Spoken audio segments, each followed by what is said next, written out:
Okay, so we're going to get started then. It's 2:05. All right, so what is this? Who has a? I don't know if everyone knows because I don't do these too often. This is the first stream I've done in over 2 years. Welcome, everyone. So this is a stream to share stories about a project I've been working on with a bunch of other people for a while now. And there's going to be some info for you to decide if this is the project for you, and also just learn about the design process here. And then we're going to have a bit of a party after.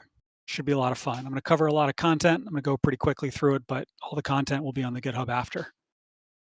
And at the moment, I see a few people are waving their hands. I'm going to be the streaming guy for a bit, and then we'll open it up and we'll have all the beta team show their printers, hopefully a few of them working as well, doing tool changing as well before the end of the hour. All right, so things like this Voron Tap live stream, this is Christmas morning to me. It's technical content delivered by the creators, and you can ask them questions at the end. That's the intent here. That's what this is supposed to be, like the Voron Tap live stream, like the Archetype live stream. Those are ones I really enjoyed because it's always Christmas morning for me when I see those notifications pop up. I'm going to try to make it the same way. I put a lot of time into trying to make sure this content comes across clearly and that you learn something, even if you don't end up building a MadMax Toolchanger conversion at the end of the day. So very quick, who am I? For those who don't know, I'm just a guy who's been involved in 3D printing for a while, and lately it's more open source, who enjoys printers and CNC and mechatronics. For decades, I've been interested in that stuff. And that includes some weird stuff. Fishing line Castle, many people have never heard of. Yes, this was a printer that used fishing line. An even weirder delta was the Gus Simpson. I actually built one, and then the next day, after I printed a little squirrel, it melted in the back of my trunk. And Mr. Tallman of Tallman 3D felt some pity for me and sent me a box with some nylon that wouldn't melt in the trunk of a car. You can guess what material that red Ultimachine PLA is. And then I also built some custom deltas. This is an all metal frame custom delta, but I didn't really design it. I kind of built it and then did a few mods. So you can guess what happened in 2020. COVID hit, discovered Voron, got involved in the Discord, and I became more of a person who likes designing printers and sharing the designs, especially the weird ones. So pick your color or flavor of Voron Zero. I've got a bunch, as well as quality of life mods. And the reason I love quality of life mods, whether it's something that holds a nut in place so it doesn't fall when you move an extrusion around, or whether it's automatic calibration like a bed probe, or whether it's something that enables you to pop your panels off very quickly and put them back on. These are things that help you mod faster. They help shorten the iteration cycle. And those are things I enjoy because I get to use them, and I hope that you also enjoy those too. So we're gonna let's give an intro. I'm gonna dive right into this. I'm gonna cover a lot of stuff quickly. I'm gonna give the reason for this and the idea, and then show you where things are going, and then you can decide whether to stay. So I just think tool changers are cool, right? I just think they're neat. And multi-material is pretty cool too, right? It adds capability to the printer that you may already have. If you've built one printer or two or N printers, multi-material represents not yet another printer, but more stuff you can do with a printer that you have. And I like tool changers in particular. They're low waste. There isn't a bucket of poops. They're high speed. There's not extra weight that they're carrying around, but they're hard to do right. So in fact, they're so hard to do right that I always felt like this was the boss battle of 3D printing design. So I stayed away. I stayed away so far that I did completely other designs to get multi-material, thinking a tool changer is going to be too hard. So this is a double dragon back in the day. This was only 6 weeks from concept to actually building and releasing and documenting. This was based on Eddie's Tridex design. Worked great for 2 months, and then I put it in its cave and I never touched it again because I couldn't automatically calibrate and I didn't want to do that work ever. But also it kind of felt wrong. And this is a slide from a stream a few years ago that if you have IDEX and you add it to CoreXY, especially things like Vorons, it's like taking the world's fastest printer and then attaching a lead backpack to them. It just doesn't feel right, right? They're never going to win a race. So on the last stream, which was the Dueling Zero V3, it says V2, but it should say V3, I realize. That was an example of where I tried to address the extra weight challenge without building a tool changer. That's like the weirdest, most painful way you could imagine to avoid designing a tool changer. And now it has the benefit of low waste and high speed. This is actually 2 distinct gantries. This is Dueling Zero, but let's be honest, looking back, it was a great experience to learn design, to learn fusion, but it adds cost and complexity, and that means the market or the reach or the impact is very low, and I want to maximize impact here. So Where are we going? Well, there's been a lot of progress in the last 2 years with things like the Prusa XL, the dock, TapChanger, and the variants that have followed, especially because VSters, who created TapChanger, released the firmware mods for that that made it so much easier for anyone else to build their own Toolchanger. They didn't have to do what may be the harder part of the firmware. Instead, they just had to do the design. So they showed what's possible. That's great, but none of them really felt simple. None of them felt right to me either. So is a simple Toolchanger an oxymoron? My answer is no, and this stream is me explaining why that answer is no with a here's a different way to do a Toolchanger. So that's MadMax. Getting to the beef here. MadMax is a crazy simple Toolchanger conversion, and that's where the name comes from. Crazy simple, mad, crazy, crazy simple, Maxwell based. That's where the max comes from. So kinematic coupling, for those who don't know, is a way that you can take two surfaces, join them together in a way that's repeatable. And there are two main ways to do it. One's called Kelvin, one's called Maxwell. They're different arrangements of spheres and pins. The one on the right is a Maxwell coupling. It's symmetric, and that's a good reason to build it. It's really just pins and spheres. And with pins and spheres, you guarantee alignment. And this is used in industrial tooling to guarantee that the faces touch, but also in 3D printing, as well as other kinds of means like CNC for doing repeatable surfaces connecting. If it's a spinning tool, you can use a collet, and you don't need all this complexity. But for something that tries to align in 3D space repeatably, you want what's called a kinematic coupling. So I thought the simplest possible Toolchanger would basically be based on a Maxwell coupling with some magnets to pull them together. That's step one. Step two is to do the simplest possible dock. The head needs to attach to something to stay in place, and then you need a way to hold on to it, which is the Maxwell coupling. So the simplest possible dock I can think of is kind of like the surge strip I'm looking at on my desk. It's got a circle and then a smaller slot. And that way, if you take a flathead cap screw or really any screw that goes through, it locks into the keyway and then gravity holds it in. That's a really simple design. And then if you add firmware, which VSters had already done for us, thank you. And then you add offset calibration, which, by the way, nudge, people don't know till today, is created for MadMax. It's actually a spin-off along the way. I realized, oh crap, I got to figure out a way to align these nozzles. And every time I rebuild it, tighten a screw, they're going to lift just slightly. Even when the chamber heats, there's a slight movement in position of the nozzle relative to the kinematic coupling. So with nudge, which is a switch that has many points of contact, and if you nudge it in any direction, one of those contacts is going to break. So it's a switch that's normally closed, it gets nudged and then it opens, and so you can do that for XY and then also even Z probing. So voila, you have low waste, high speed, multi-material printing. We're done, right? Not quite. We had to solve problems over a year and a half around when in a hot chamber, especially when you are next to the bed, you are next to the hot end, and you're next to the extruder motor. Those are all sources of heat that really like to distort the parts around them. And a lot of the complexity and the time was testing and iterating and then retesting until we could get reliable electrical contacts that are resistant to what's called creep, which is this material property with plastics where under force, especially at higher temperatures, they will slightly deform. And even a screw, an M3 screw on a piece of plastic, when the heat gets high enough and the force is high enough and crosses some, basically a threshold, it's going to compress over time, and that means any electrical contacts will loosen. So this is what MadMax looks like. This is, you didn't come here for me to give words, right? You're here for pictures and then videos and then demos. So here's your first picture. This is the core. And this is the part that took the most time because of those, heat challenges and creep challenges. It has some features that are not specific to a Toolchanger that you'll hear about, especially the pins that are quality of life features. So there are features of this that make it ported to other areas.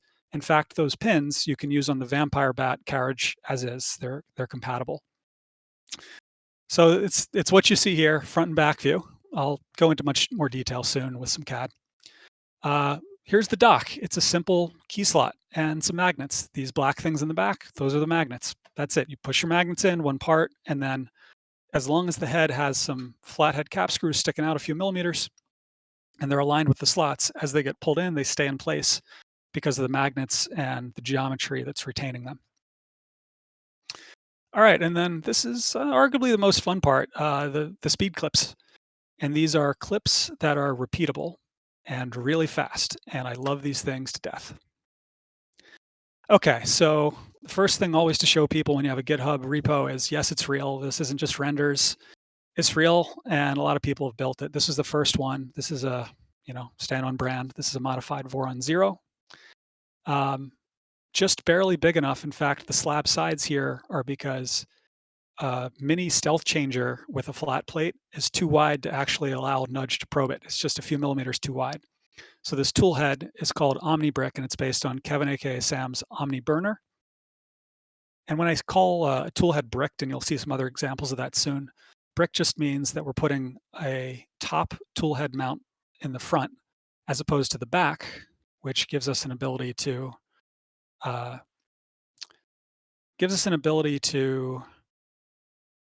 get additional clearance when one head slides behind the other.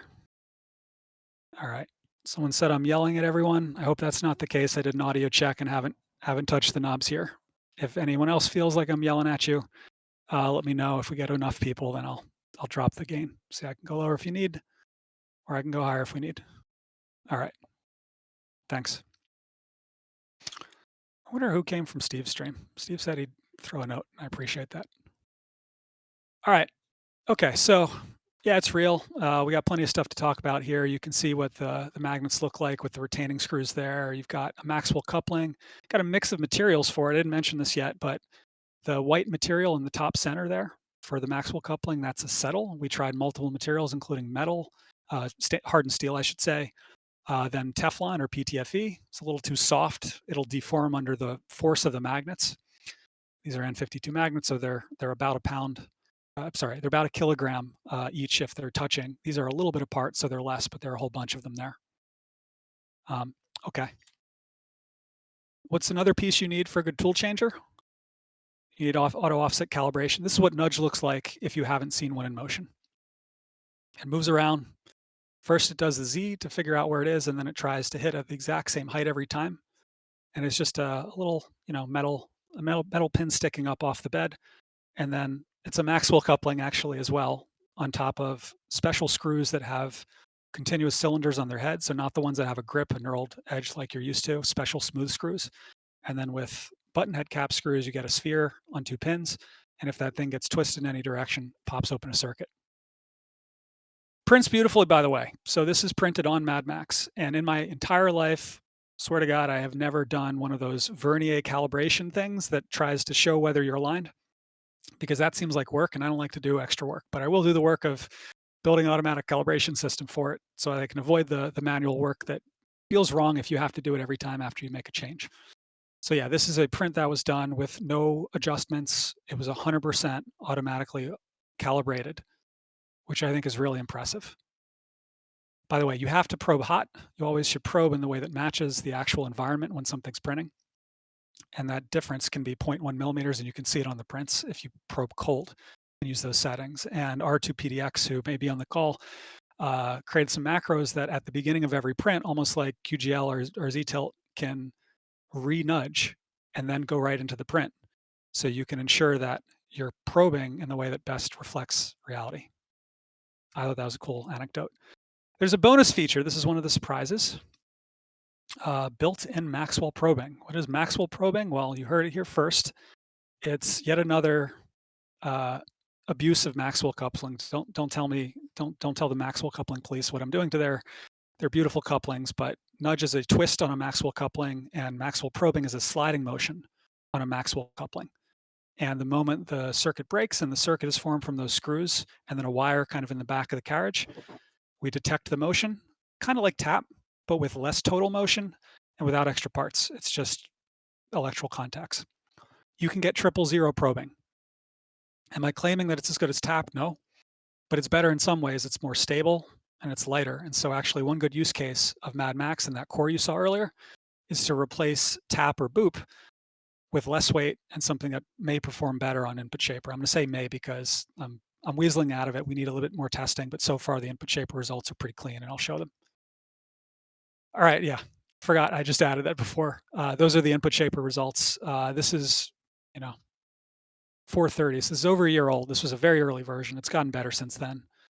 And this is 40kx and 19ky on my little V0 over there, the green one. Uh, I think the toolhead contributes a lot to that, so I wouldn't over-index on it. I'll just say the IS results are not terrible. They're likely not going to be significantly worse, even though you're extending the position a little bit in Y, which tends to be worse for input shaper. You're also adding rigidity in some ways. Okay, is it heavily tested? Absolutely. That's one of the first things we did before even going to an actual tool changer design that could print. It was make sure that that dock, as simple as it is, will work over many cycles. As long as you have homing that you trust, whether good sensorless or uh, end stop switch based, you can have very repeatable homing here. And as long as you don't get slips in the middle of the print. We've done hundreds of print hours that led to the iterations. And it's been full dog fooding, at least for me, for the last year and for many others. Every print that you're going to see that I've done in the last year, and I've posted some to the Voron Discard, those are all done on versions of MadMax or dueling zero with the MadMax coupling. So that's why we're doing the stream now. It's good, and I want you to have it. And it prints pretty easily too. So this is everything you need to get started and try it out. It's 2 clips, a carriage, and 2 plates. You'll note the time there in the bottom right is 3 hours, 39 minutes. It's not too bad. Of course, you're going to add docks and you're going to potentially add a modified tool head. That'll add some time depending on that tool head. But this is basically one night of printing. So surprise everyone, you too can have a tool changer on the printer you already have for about $100, maybe a little more, maybe a little less, depending on what you have and what components you go for on that second head. About one night to print the parts, about one night to build it, and about a night to calibrate it. So I think this is a big deal. I think everyone with a CoreXY can have a tool changer now. Yay, show some love in the chat. And I know that is actually working. So I'm gonna play the video. Hopefully it's coming through clearly. This is Andrew's build. This is a Trident 350, and it has printed some enormous things. And this is one example of many builds. This is it doing a tool changer. Would you even know this is a tool changer? Not really, right? It's pretty subtle. There's a little bit of evidence in the back. Thanks, Roxade. I appreciate the confirmation there. Vids are good.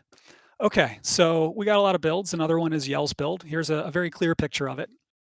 I think it looks pretty good. It's an Ender 3 conversion, and if you note, it has space to grow. This isn't a project that is restricted 100% to front and side docks. I like them because they don't obstruct the view, and you can pop one tool head. We'll see that later. You can pop one tool head completely off, disconnect the cable, and you're back to having the printer you had before without any real downsides. If anything, now you've got a nice method of probing. But you'll notice here on the very bottom is an extrusion, and that extrusion can add additional heads. Kind of like stealthchanger, but this is a project that can work when you don't have a moving gantry. This can work on a Trident. This can work on a solid fork. This can work on a V0. And because there is no need for Z travel, you have faster tool changes. And what matters for quality with tool changing, I've learned from the others on the beta team who've been doing more prints, it's minimizing that travel time between the parked position where things are good because you've got typically a blocker and a brush nearby, and where the print starts. And if you minimize that by having no Z motion needed, then there's less crud that kind of dribbles out of the nozzle that potentially catches and affects your print. That is one of the real advantages here. Also, you don't need to add any other motion axis like a lift bar that you would need for something like a stealthchanger. So this is why any printer can now have a tool changer, and you can do frame fixed or you can do moving XY gantry. But the requirement is a front-facing rail. So legacy tool changer will probably take a while. And this is what Yell's build looks like. This is a GIF, so it's maybe not the highest quality. There are a lot of builds. There are, I think it's 12 or 13 at this point where people have gotten to good-looking parts that they can show. All right, what's the catch? I'm going to go through each item, and there aren't too many, fortunately. So one is inherent to all tool changers. There is some lost build area. If you have a second head in the same space, there's no magic here. You're going to lose a little bit of that space.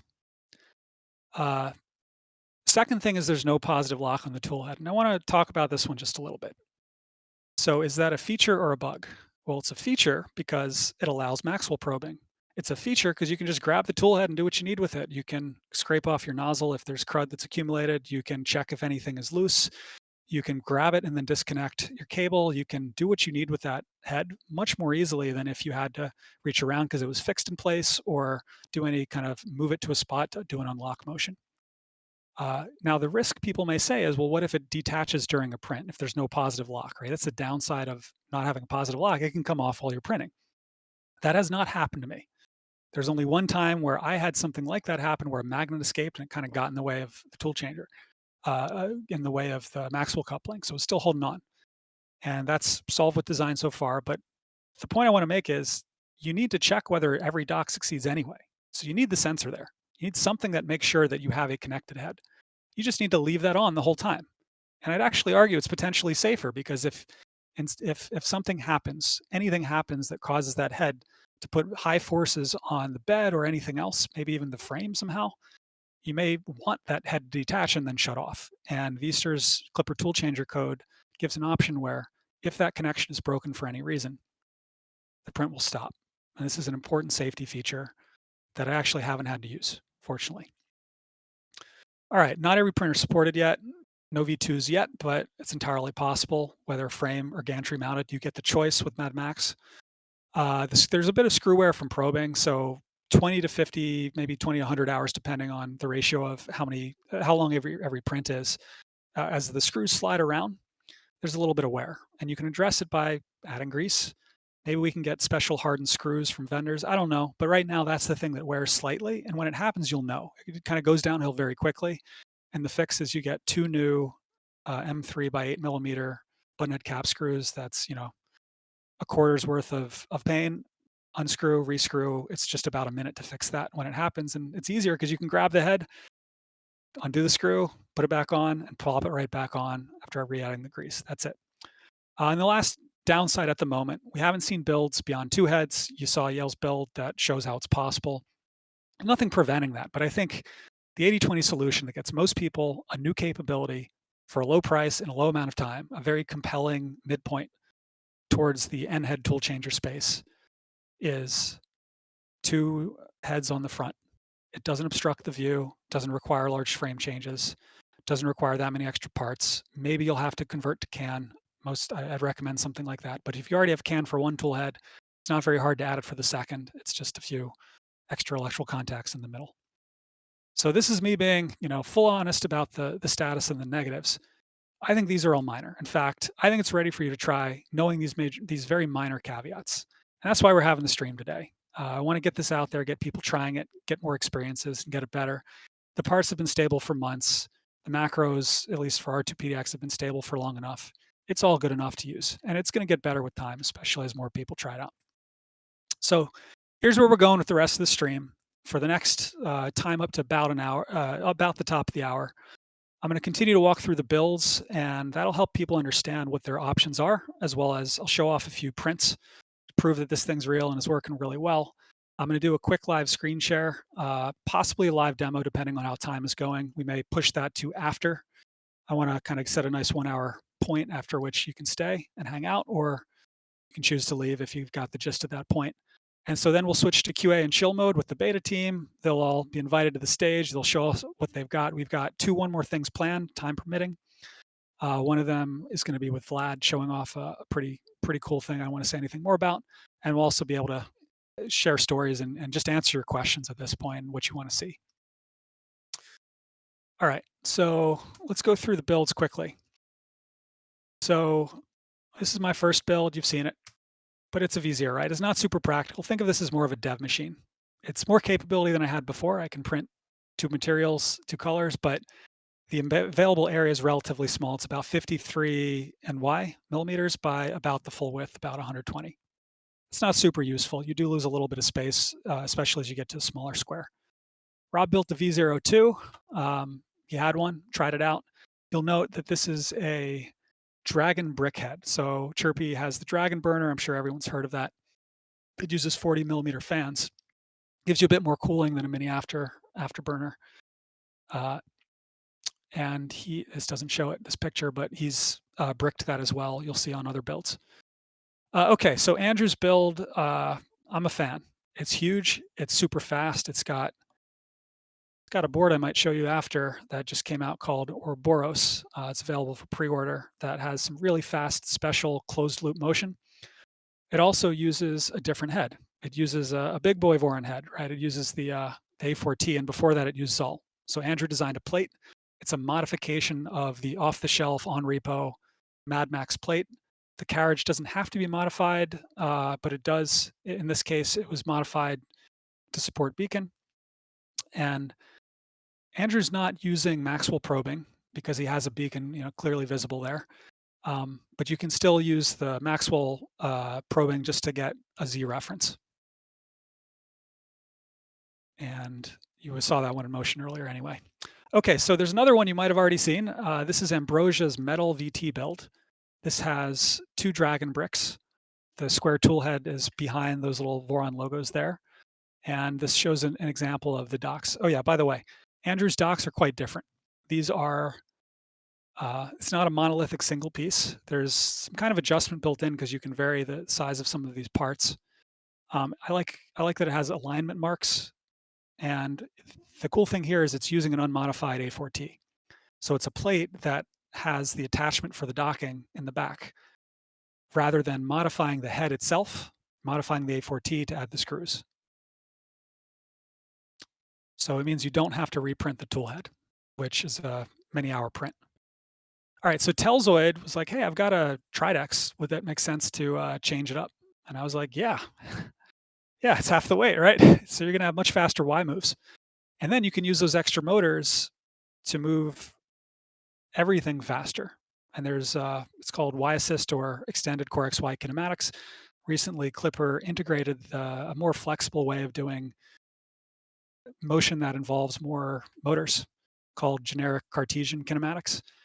And that makes stuff like this doable on Clipper Master, which is great. I think those commits got in right after the last big release. And you'll notice that this is using an A4T brick, which has the little flathead cap screws sticking out the side to do the docking attachment, and the monolithic. These are the monolithic stalagmite, but you can actually use them like a stalactite, right? Something that dips down from a cave if you flip them around to do your docks there. And it's 2 parts, so you can move them in and out as you want. And these fit a variety of idlers, front idlers, including BFI, stock, at least 2 others that I'm aware of. All right, Max did a hex 0, another variant there. And his variant has side-mounted tool head boards, which gives you a little bit more of Y clearance and gives you a little more flexibility in case you wanted to use that space in front for something else.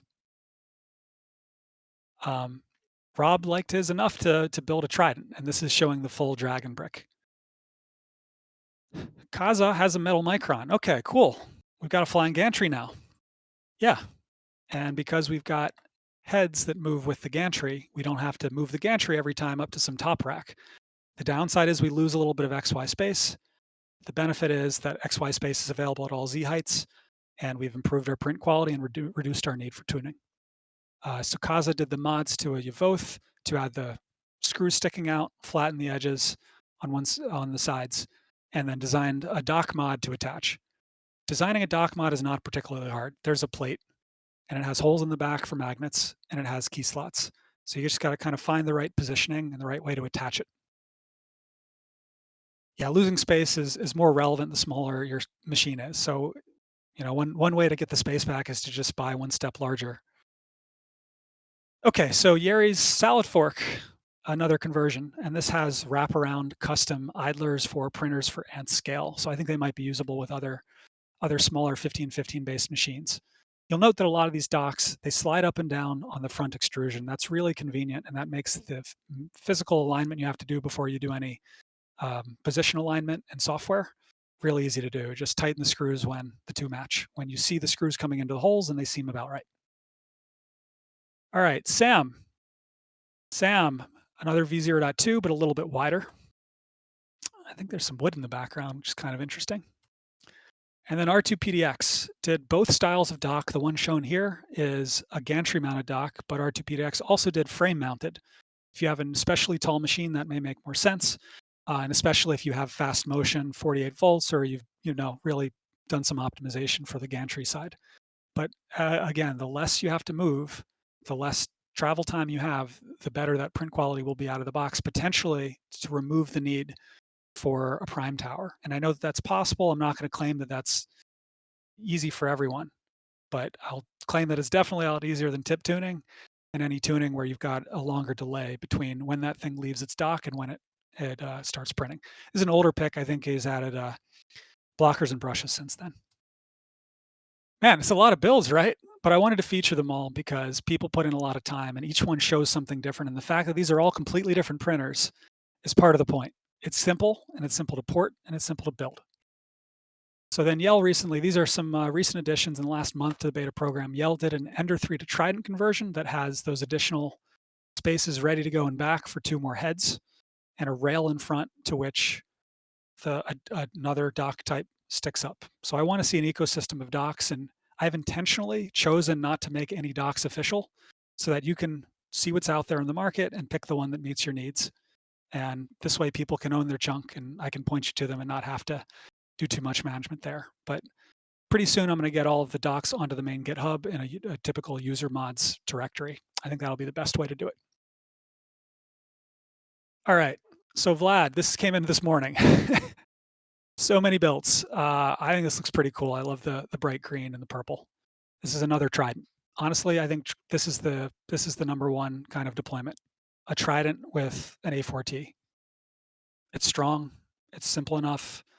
It mounts to whatever. It doesn't require you to change your idlers. It's very easy to do this conversion. You switch out your carriage and don't have to change too much stuff. All right, so let's show a few prints.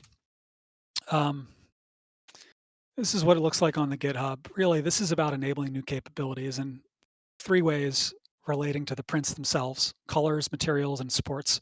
And then the 4th is kind of like a bonus, which is tab poop replacement. So stacking looks pretty good.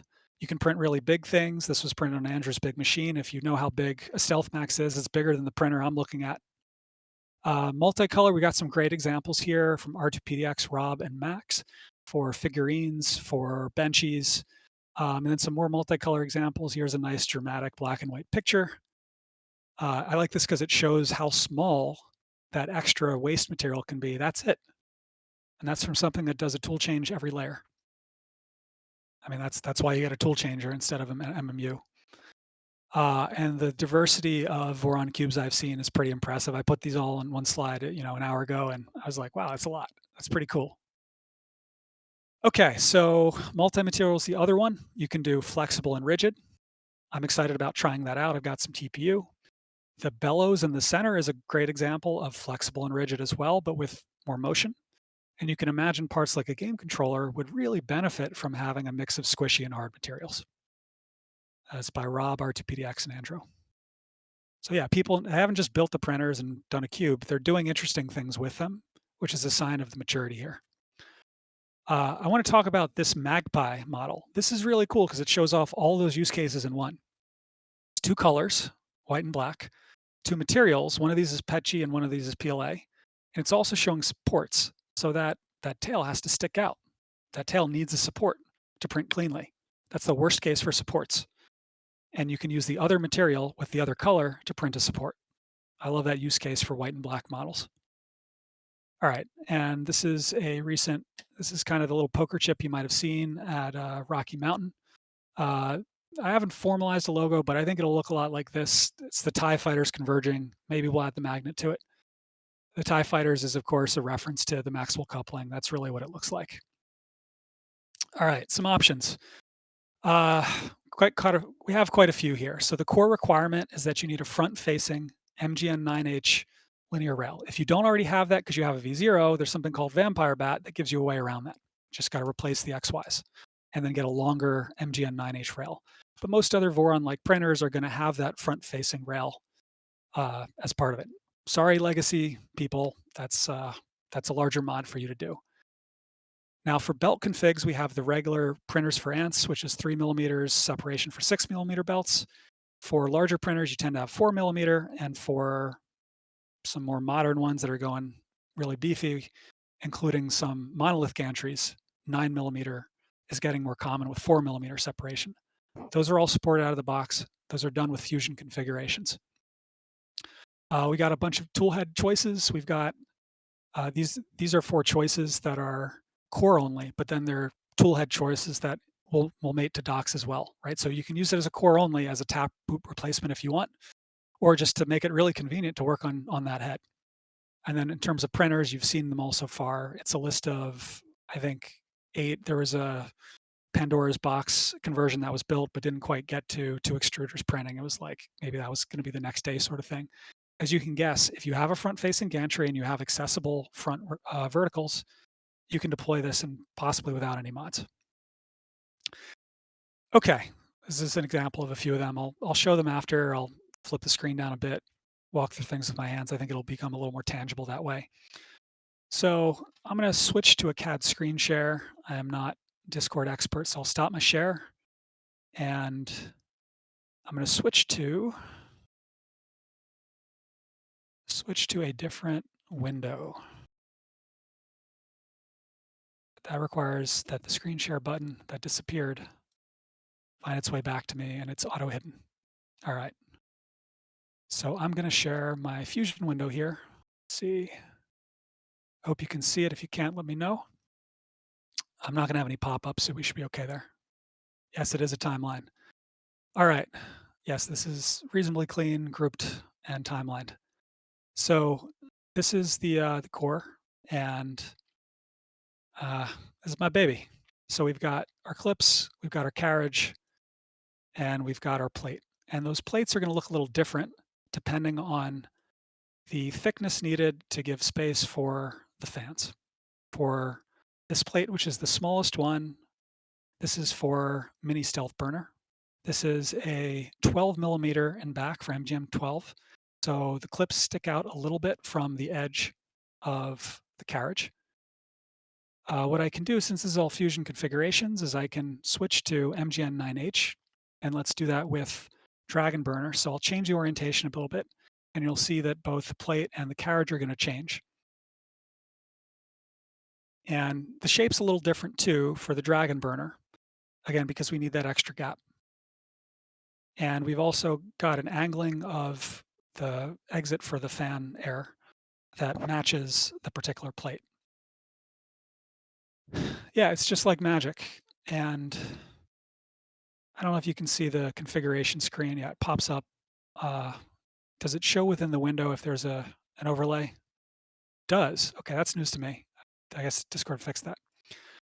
Yeah, I've got quite a few. It fills most of the screen on a 27-inch monitor, and this is looking at 1/4 the size. So I have to do quite a bit of scrolling, but this is organized based on the carriage type, on the angles. So some of this is legacy stuff. Like we used to have 90-degree angle instead of 120-degree couplings, more like what the Prusa XL uses or what Docs uses. There's also even options to twist the couplings themselves. There's a lot of stuff that's just been left in here, but the main ones are going to be 9 versus 12, Dragon Burner versus Mini Stealth Burner or Ant Head, and 9 versus 6 and the varying spacings. And there are a few cases where you need to set special parameters to have everything work. But a lot of this is proper parametric design where the moment you add a new variant, everything just works. That's very hard. I had to remake the whole model multiple times, but that's generally a good thing when you believe that it's going to have a lifetime and you want it to be easy to mod for yourself or others. So I'm going to show a few things here. Let's focus on the carriage briefly. So we have magnets that are held in place by these magnet retention screws. They overlap just a little bit with the magnets. So that's a mechanical lock. And on the other side, there is a nut holding things in place. There is no glue here. This is all mechanically locked in. And then one of the clever bits is that we have a metal pin here and there, and those are the electrical contacts. Well, how are they actually electrical contacts? How do they touch with each other? If you look in back, you slide a washer in, you tighten a nut, and before you do either of those, you insert a wire into this little channel here. Let me change my selection type so you can see it better. There you go. So this little tunnel here, lost my view. That little tunnel there, you put a wire in, and then you clamp it down with a nut. Cheap, works just fine. This is a part that stays cool enough to make that work. Part where that's not the case is the plate. And a lot of the iteration that we went through was getting reliable electrical contacts. They'd be great. And then creep because you're right next to the hot end, you're right next to the bed, you're next to all these heat sources and it's very thin. So thinner means more squeeze, which means more creep. Uh, Early versions had a screw, a nut, and plastic, and you can guess what happens over time. So this is actually now, there's a heat set inserted into there. The direction doesn't really matter. You can insert from the back or the front. But because that's a metal on metal on metal connection with these ring terminals, that is a trustworthy electrical contact. And so this plate is doing really quadruple or even quintuple duty. It's a Maxwell coupling, first and foremost, right? A coupling formed by three spheres that interface with those pins. It is an electrical contact to detect which head is currently connected. It is a probe to detect if the probe has moved. It is a head crash detection as well, and you can even use it as an end stop if you further abuse your Maxwell coupling and have it slide in a different direction than up and down, which is crazy. But I wouldn't do that because I don't think it's good to have one signal for multiple end stop directions. I like to have them independent. But yeah, that's it. Like there are little wire tunnels here to route the wires that you have coming out of the ring terminals, keeps everything neat and tidy. Nothing's going to get squished when you clamp this down. And this shape gives enough strength to where this thing has been just fine. On the mini stealth burner version, it's really thin right here, and so you got to really Loctite the screw in. And also there are potential creep effects there over time, but here it seems like it's enough material where it's kind of fine. And yeah, another point is you can do CF materials to reduce the chance of creep effects, but you do not need them. You can use regular ABS. I've kind of made things hard for myself to do all the testing that way so that it's a strict bonus if you have fancy filaments versus the base ABS. All right, so that's our little CAD demo. I'm going to switch to a live demo, and then we'll do a few more slides, and then we'll step out here. Any questions on the CAD before I switch away, though? I think it's a good moment. We're good on time. Check in the chat.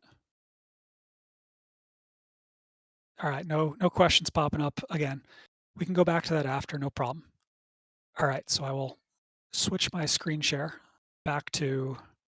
Actually, I don't need to do that. I'll just stop that one. So I'm going to divert your attention downwards, and I'm going to undo my blur. I don't know a hotkey for it yet. And we're going to take a look at a few things. All right, so it's real. You can do cubes. Really good cubes. Beautiful cubes, all the cubes you want. You can even see the material, the inside of the cube if you're printing and then a magnet gets stuck partway through. But that problem is solved by flathead cap screws that retain the magnets now. Yeah, that's pretty good. Okay, so let me show off the actual coupling and explain why the clips themselves may be the most exciting thing for you. Pins. Clips. The clips have a tube. You can push the tube out with the pin. The pin has a rounded edge to make it go in really easily. This is a tiny little plastic print. This will not break because there is a long metal nut here and a screw, and that's like the final tightening. When you're setting this up, you need to have a belt excess that's the same on both sides. So your belt comes through, goes back around. Now, the beauty of the speed clip design I'm showing you here is that the aperture through which the belts fit is wider than the two belts together. On the previous design for Vampire Bat, those clips is an evolution of the Vampire Bat clips. You had to squeeze them tightly, push them through, and that's hard when the belts can vary in thickness by even 0.1 or 0.2 millimeters. It meant that it was either too tight or too loose. If it's too loose, potentially it pulls out. Too tight, you can't get it in. There's no one middle ground that works for all belts you have. So the fix to that is to make it adjustable at runtime. And that's what this screw allows you to do. So you can slide them in without resistance. It's really a lot like a clamp, what's it called? Terminal contacts where you have screws for electrical contacts, like on tool head boards for your extruder wires. Forget what the right name is. You feed them through, you wrap it around, the belt wraps on itself. You match the two lengths. Doesn't really matter for the first one. And then you push your tube in. It locks in place. And then for you to go back to your belt, to your carriage and lock it in, it's toolless. So if you want to do work on a motor, if you want to relieve tension, you set your tension. I'm assuming you do your tension with, you get your tension right. Maybe use shake and tune to get it perfect with the tools it has. And then go to your printer and you just pop out the 2 pins. And now you've released tension so you can do maintenance.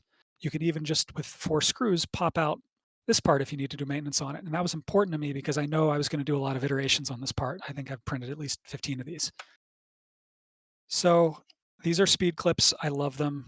And the only requirement is you need a way, like if you're designing something with these, you need space for the pin to come in. But because it's metal on metal, you can, with your fingers, squeeze it together and drop your pin in. So it's toolless reattach. I tend to grab pliers to pull them out because it's going to be under heavy tension, but it's a lot easier to put them back in. So you set your tension once, never change it again. In fact, going from the vampire bat clips to these clips, I did not retension my printer over a span of 5 months. I changed carriages, I changed all kinds of designs, but because I had clips that were pinned, I didn't have to change anything.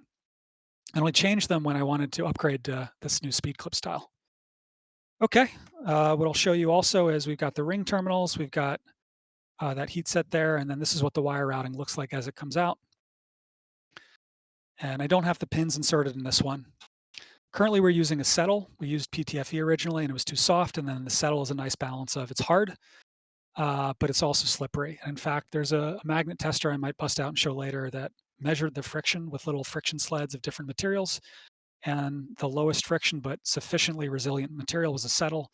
Yes, that means you'll probably have to make a McMaster order if you want to build this, but everything else, there's a good chance you have it around. You probably can't build this with what's in your toolbox, but you probably can do it with 1 or 2 orders for screws and pins and magnets. And a key thing is you've got to get true magnets. These have to be real N52s, at least 2 of them. I have silver N35s that are about 1/3 the strength intentionally here, so they fill in those spaces. And you can use a mix to tune the magnet forces that you want. Yeah, so those pins would just slide in, and let me bust out. Oh yeah, this is what Vampire Bat looks like with MadMax. Since I don't lose it. Yeah, we got a lot of tool heads. I'm going to walk through a few and make sure you're aware. I haven't talked a lot about Anhead. It's kind of the new kid on the block relative to the others, but I like it, and you can use it with MadMax. This is what it looks like, fully built unit. I don't know if that's coming through, but you should hear a click, and that click is the coupling moving, and that's exactly the motion for probing. And you can also combine an XN stop with the probing motion itself by wiring a switch in line. That's what I do on my V0, and that's what I've done on this one here. And this is the MGN 12 version. It looks very similar to the MGN 9 version, just a little bit wider, but it's the same clip design. And of course, those clips are configured, so we have 3 sizes to match the different belt sizes and spacings. It's pretty tight. It's very strong. There's no flex here. It's a solid part, and this is even just printed at default Voron settings. Took a while to get that right. Easy to print. There's a built-in support right here, and that's it. All right, let's go through the tool heads. So A4T looks like this, and this is Andrew's original. You don't modify the tool head, the A4T, but you do add a plate, and you add your little L shape here, and that has the screws that mate to the dock. And this is Andrew's dock design with those handy alignment marks on both sides. Don't know if you can hear it, but the magnets cause it to snap in place, so it's plenty secure, I think. 3 is enough, 4 is even better, because it's a ferrous screw that is being grabbed as it slides into the slot. It's the simplest thing I could think of. It seems to work great. Yeah, not much else to say. Like, it's a plate, an L shape. You print the L shape in the new plate, you put in your magnets, build it like any other, and then you make your dock. The other variant of A4T is A4T brick, I think by Telxoid. And those screws, similar, but they're mounted to the head here, like a lot of the other dock options, or other tool head docking options. It's the same plate from Andrew, it's just we're not using some of the heat set mounts that enable that little L-shaped piece to be added. The other thing that's interesting is this is designed for a Papilio light, or at least that's one choice. Papilio light extruder. It's a belt extruder. It has these 4 kind of custom printed pulleys. That's all I use lately, and this is that extruder built that this one is meant to mate to. And I like that it's very thin in back, and so this whole tool head, I think this is actually my production tool head. This is what I use to print most of these parts, and you just undo a plug and pop it off, and it's there, so I can take it around, show people. I really like that. Yeah, very compact. I think this is the most compact and Y tool head that I've seen, and without maybe going to Bondtech gears that are just a little narrower potentially. Oh, and so this is Dragon Brick. Should show that. Dragon Brick has one option you can choose that matches to the front, and that's a modified K1 extruder with a replacement for the plastic part. This is relatively affordable, easy to get anywhere, and I really like the work Rob did to do a replacement here. It feels very solid. It, of course, matches all the hot ends that Chirpy supports, and you just got to put the plate on there. This is that slightly thicker plate to give space for the fan. Looks good, right? And this is LDO dark teal. I love it. If you really want, you can do a mini SB. That's how I started out. It fits as well. I don't think too many people are going to do that. And oh, I should have shown this earlier. Yeah, so the docks for Trident. So for what's that other A4T? Yeah, this is the dock for Telxoid's A4T dock. It doesn't have the magnets in there. But this is what it looks like. This is a mod of Ambrosia's stalagmite Trident dock. Again, pretty simple. It's a plate, it's a spacer, the screws interface, they slide in. Oh, one other thing I like about the A4T mod here is that it has these little nostrils you can't see, and so the wires can go kind of right through here. The fan wires or others can go right into the space for a tool head board, a 42 millimeter square tool head board, like a HUVAD or an EBB 42. And by modifying the Papilio light front, you get a nice solid mounting. And yeah, here is, yeah, this particular dock has, like some of them do now, mount for a blocker and a brush. So you have a metal piece here, and you have a brush there. So it'll clean it as it finishes. And this one also rotates out of the way, which is a feature I really like, because then when you're not doing Toolchanger mode, just rotate everything out of the way. No one suspects a thing about your otherwise humble looking Trident, or in my case, V0. Yeah, and so here's what it looks like wrapped around one idler. Clee, if you're watching, you know what this is. You know what you did. So BFI there fits as well. BFI doesn't need all the width, so if you want to get a little extra travel in front, you've got it. You can go for a thinner spacer. Yeah, I guess you could use this stuff on a stealthchanger too. It's not really specific to MadMax. The docking and the core parts are separate. Yeah. And head looks pretty good, I think. Okay, so that is the live demo portion. I'm intentionally not showing my printer just yet because I want others to share theirs soon. So I'm going to share my screen.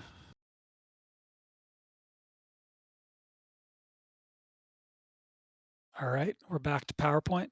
My apologies, but we're almost done there. All right, so, oh yeah, and I've got to do one other change. I'll switch back so you can see me. And maybe in the future, I'll get one of those fancy streamer pads that gives you a button to do all these things. It's a little faster. All right. Hi again. It's me. Okay, so here's how you can participate. You can go to the GitHub. We're gonna make it public shortly. I'll give a quick walkthrough of what's there. You can try it, test it, contribute it, and I want to contribute to it. It's really not too hard to build. And I want to remind everyone, support vendors that support the community. This in particular, this work was supported by Fabrico, who donated parts so that I could make a test gantry and test the docking motion. And actually, a lot of the nudge tests were done because I had a very rigid test gantry on which I could do a lot of experiments. So big thanks to Hector at Fabrico for supporting that early work. All right. All right, exciting part. Who wants to see that bit flip and see what's on the repo? Hopefully someone. So I'm going to switch here to share a different window. And this is the MadMax repo. It is currently private. My apologies. This is my Toolchanger conversion. We got some examples to show your friends if they miss this. Got all of our builds, all the stuff I've talked about, and then the actual beef is what took a lot of time, which is the bill of materials, instructions, configuration. All I'll say is the standard I'm trying to reach here is that you can get just this link and you can succeed at building one. That's the standard we're trying to reach. And if anything doesn't match that, then let me know. Raise an issue in GitHub. Right now, we don't have contributed docs and tool heads up. That's in a G Drive share at the moment, and I'm going to flip it over to PRs on GitHub pretty shortly. So just bear with us for that one. Ran out of time for the stream. Let me show you what we've got here. So in terms of BOM, the main thing are the plastic pins. Remembering that while Teflon may seem okay, it will deform too quickly and it's not worthwhile. If you already have steel pins, then I'd say just get started with them, see how it works. The only downside of the steel pins is that there's extra friction. And then the rest you may have local, like metal tubes you can cut to length or you can buy them to the right length already. I think those are becoming more common because some of the archetype clips I think use them as well. And then the rest of the parts are largely going to be dependent on your dock and toolhead vendor, but most of the time it's magnets and screws and nuts. Okay, so that's BOM. The instructions are meant to be really good. So they show you the pictures of the tools you're going to need, meant to be the thing you follow explicitly because it will save you time, I promise. I've built enough of these stupid things to where I know the right way to do it, and I encourage everyone not to get ahead of the skis and just follow the instructions. There are a bunch of even like little handy tools that you may have with parts on hand to use to build it, even things like how to safely pop out the magnets if something goes wrong with your plate and you want to upgrade it, things like that, stuff to watch out for. It's explicit, it's meant to be very clear. It's as short as I could go without getting shorter, but trying to convey all the info. All right. And what we've got past the instructions, yeah, once you get to the end of the instructions, it's not too bad. It looks worse than it is because I'm trying to be real clear. This is I think a real contribution. How do you configure Clipper Toolchanger? What are all the specific steps you need to do? Because most people have not built a Toolchanger before that are trying this out. The good news is you don't have to invent anything. All you have to do is copy over chunks, follow instructions, and then resolve a few inevitable Clipper, errors. It's really just, especially if you have toolhead specific files, it's matching up Clipper Toolchanger's requirements to what you already have, and then making sure that you update a few pins, like for your end stop to match what it may have changed to, or if you're moving to Maxwell probing, changing the pins there. And all these steps are, you walk through them, and I tell you exactly how to safely do it. We've got diagrams for the critical parameters. They're all explained. There aren't that many. And this can all be done in less than an hour for the configuration. And we've even got things like built-in macros are available in the configs that are shared here. Those configs are available already, whereas the moment I flip the bit for testing reliability and speed. So it's not just building it, it's not just configuring it, it's also being confident that this thing is going to work unattended and giving you tools to test its quality and measure that. Okay. Now, do you have to add nudge? No. Do I recommend it? Yes. Or some other equivalent to nudge. All right. And there's some bonus stuff that I want to point you to. So it doesn't end at configuration. There is more that I want to say than what I have time to deliver here. So if you want details on the story of MadMax, how it went from a desk toy to a little side demo to a front to a whole 6 months aside with nudge, to a test gantry, thanks again for Brico, to Vampire Bat, which is another spinoff, just so that I could put MadMax on my V0, to all of the iterations that got us there, High Foosball, and even at Open Source, talking to a bunch of influencer types. And a great way to get their attention is to give them a design question. Here was the one magnet that escaped that required some major design changes. Talking with the Voron crew about how you'd solve this. And then even building things like a custom magnet tester in an oven where dueling zero is my oven to see whether N52 magnets are the right one versus samarium cobalt. Like we went pretty deep in this, and I don't have enough time to explain all that stuff or the friction testing, but the details are all linked here, including a lot of the test data to learn from. There is also, because I don't want anyone to waste their time if they modify this, description of all the design goals, requirements, and metrics. I always do that for projects now because it helps you focus on what you're trying to do, choices we made, and then they're all explained. This is not common, but I think this is pretty valuable for people who want to build on top, who want to understand what was done. This is the full list of configurations. It's kind of overwhelming, right? You can't read any of those configurations at half of a 27-inch monitor size. And if you have any questions, you can always reach out to me and to the beta team. Yeah, the magnet tester's a spinoff. There's years of spinoffs on this thing that people didn't even realize were spinoffs. All right, so before I forget, this is the GitHub settings page. We're just going to flip the bit. I'm going to change the visibility to public. Should I do that? Does anyone want to see this? Yes? Okay, one yes is good enough.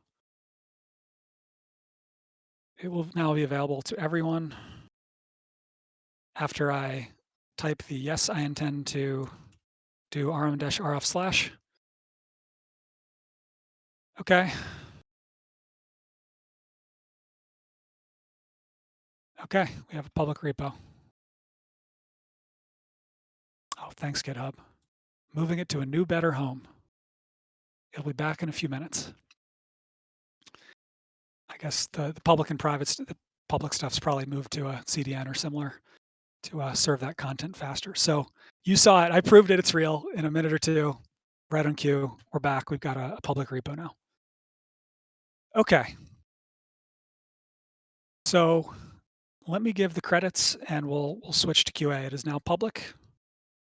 I'm going to switch my share. I'm going to share my screen. And I want to give a huge heartfelt thanks to the beta team. Caza, especially in the early days, trying it out, and gave lots of good feedback on Nudge and suggested Maxwell probing. And I thought, I mean, maybe it'll work. I don't know. And then a year and a half later, we we understand how to make that reliable. Rob did some great work early on. Andrew especially did a lot of work to port it to Trident and show off all the things you can do. And what I really appreciate about all these is it isn't just that they built it, but they did prints and we learned from those prints. And I can show those prints and that gives you reason to build. Ambrosia, Telxoid, Max, Yeri, Sam, R2PDX, Yell, and Vlad.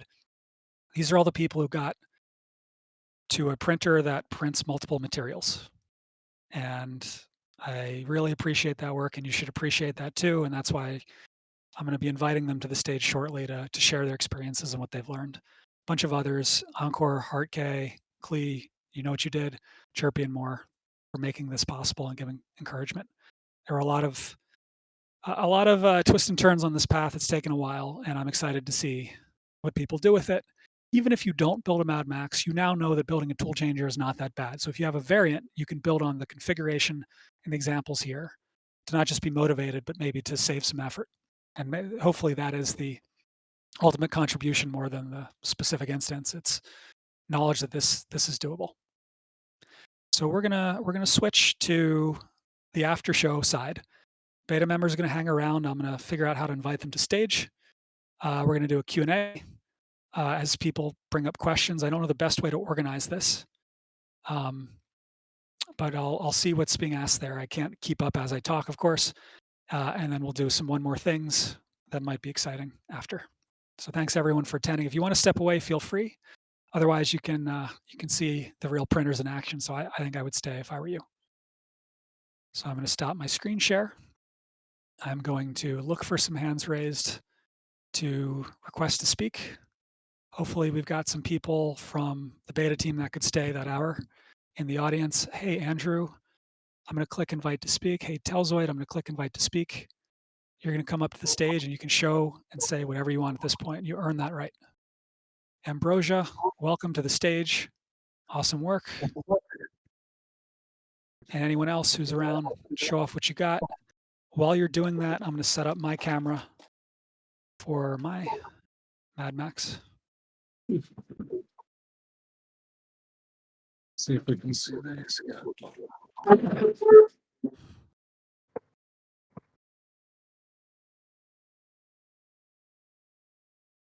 All right.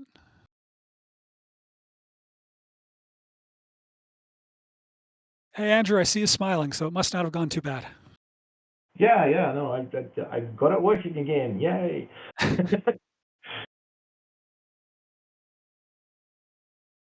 Hey, Ambrosia, I see you. Hey there. Can you hear me as well? Yeah, I wonder if people reached out to you after the Smurf attention you got. I think that was pretty cool. Yeah, it was great to be there, and lots of people were really excited about it. So I think they're going to be thrilled that that bit has changed on that repo, and they can start building it themselves. Great. If anyone wants to show their printer homing or running like a tool change sequence, I think that would be pretty cool. In the meantime, I want to show you a feature or two of mine because I've got it handy here. We'll flip this up. So these are flip away. Actually, let me fix my lighting. My apologies.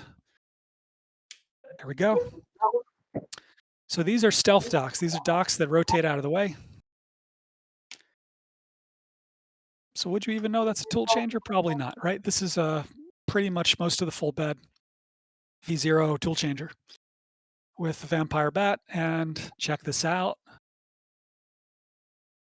It's a tool changer and it's got a magnet coupling. Should be no surprise. It makes maintenance pretty easy. It makes it real easy to see, oh, there's some gunk there, and fix it. What I also have that's really handy is these little zero panel based clips that one of them holds the Bowden tube and the other one holds the second CAN cable. So what I can do here is grab that head I was showing you before. Actually, I'll just dock this one, keep it out of the way. I can connect this up. One cable, one clip. And then in the config side, I need to change the number of heads, and that's it. Now I got a tool changer. And then when I'm done, all I got to do is undo the cable, stow it up here, and I am back to having a regular printer. And this specific capability was very important to me because on such a small printer, you want to get that full bed. You don't want to lose it.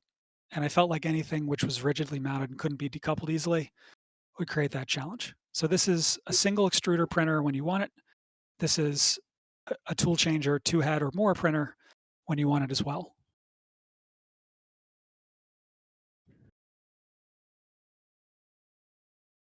Okay, I'm looking for questions now.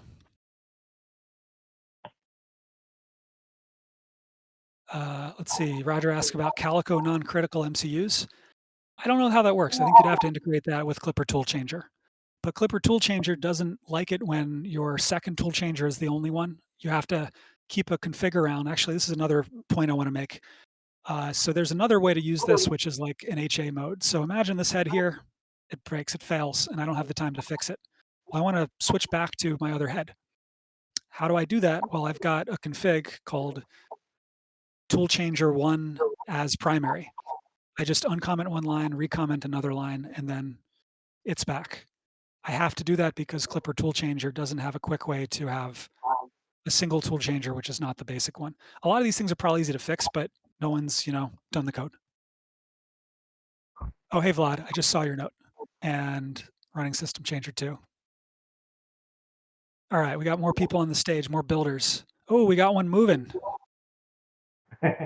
Ambrosia, was that yours or? Oh, Telxoid, I see it just moved in front of my screen.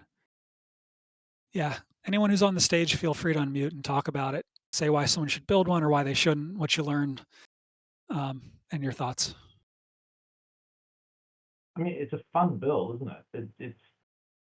It's really okay. It can be fussy, but that's 3D printing, right? That's true. Yeah, it's a fun build. I'll make this one do some homing and so forth. Where am I? Here we go.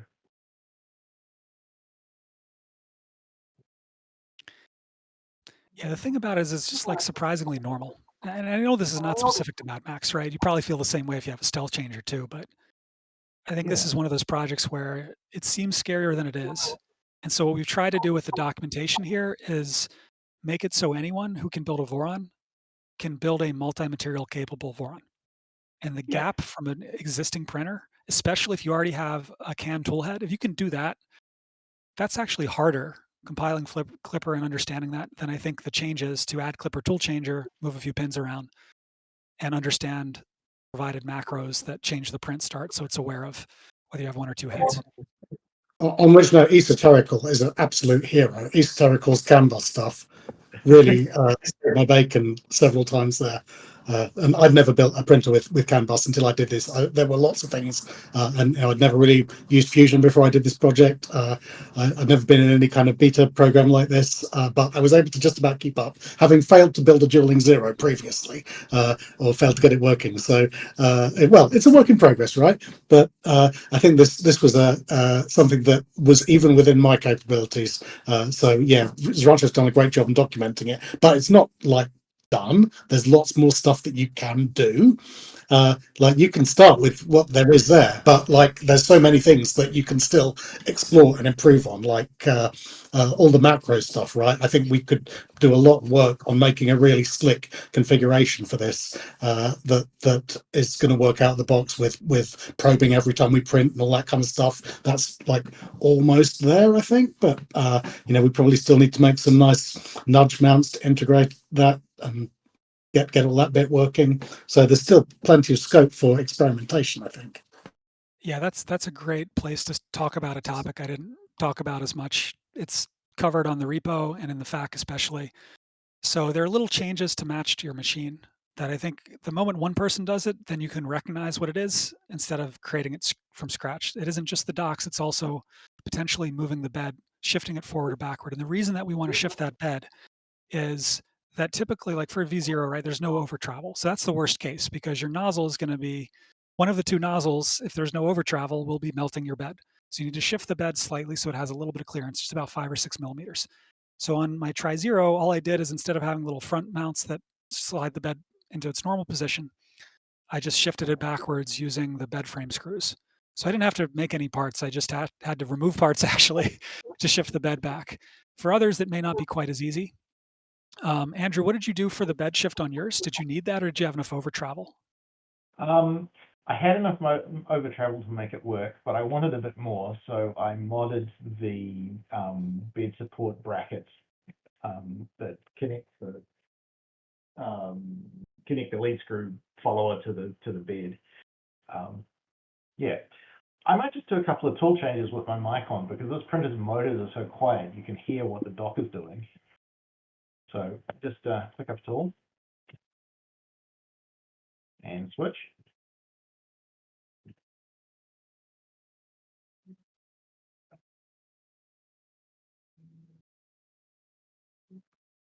I think the Discord noise reduction's kicking in, but I did hear a little blip. Yeah, but there were no loud noises there, right? It's very quiet, and there's no large forces or impacts or anything during a tool change. It's really quite quiet.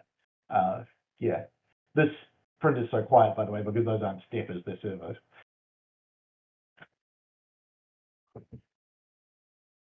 Those are servos. I thought you had closed loop steppers. I've got closed loop brushless DCs in there now. That's even fancier than I recall. Okay. It would be a little bit noisier if they were steppers, but they're the same drivers. I'll add to what was said earlier about this being a fairly easy build. I am not a hardware guy at all, and thank you to Z and the other beta folks for answering my very dumb build questions. But the build itself was really straightforward, and I tried to do, with A4T and a Trident, kind of the most straightforward path. Each tool head probably cost me about 80 bucks, about $40 for Sherpa Mini plus motor, $20 for a TZV6 2.0, and then another $20 for an EBB and kind of miscellaneous stuff. So it's pretty also cost effective too. But yeah, really straightforward build. Cool. And when did you get yours working? Fully actually printing, I think it was 4 days ago. I started building it like 2 months ago, but a lot of real life kind of got in the way, so it was kind of little spurts. But no, I got it going just before this, and it works quite well. Good. I like those docks. I think they're super solid. I think you have a bunch of good choices already. And all the other thing I'll say is all the parts that are printed are pretty easy to print too. There's nothing too weird here. The docks are big chunky things, and the shape of all the other parts is circular-ish. So there's not really any issues that I've had with peeling away. What do you think about the pin carriages, Vlad? The belt clips with the So pins. I will say I actually really disliked them at first because I had some trouble getting the actual the sleeve in and some printing issues. But once I actually got them printed, and I think I mentioned in the chat, I'm using a PTFE tubes instead of metal sleeves. I actually quite like them because it was very easy actually to get them on the printer. I had to reprint my my carriage once, very easy to replace that. And I can see myself actually wanting this on other printers, even if it's just a single tool head printer, just for the convenience. There's like a one-time learning cost, and then you're really quick with them. Yeah. I think that would be fair here. They're not faster the first time, but every time past that, they're way faster. I think the toolhead maintenance ease is one of the biggest things about this. Even if you're only running a single toolhead, being able to just yoink it off the printer and work on it is a big deal. Yeah, I mean, even going into wiring or building the tool heads and just being able to put them on the printer, connect it up. Yeah, that's huge. And Z was saying how there being no kind of positive attachment of the tool head to the carriage being both a positive and a negative. I will say it's actually been a huge positive for me at a couple of tool head crashes and things. And generally what happens is just the tool head just detaches and you're fine. Maybe gets dragged a little bit, which I think is a huge, huge win while you're setting things up.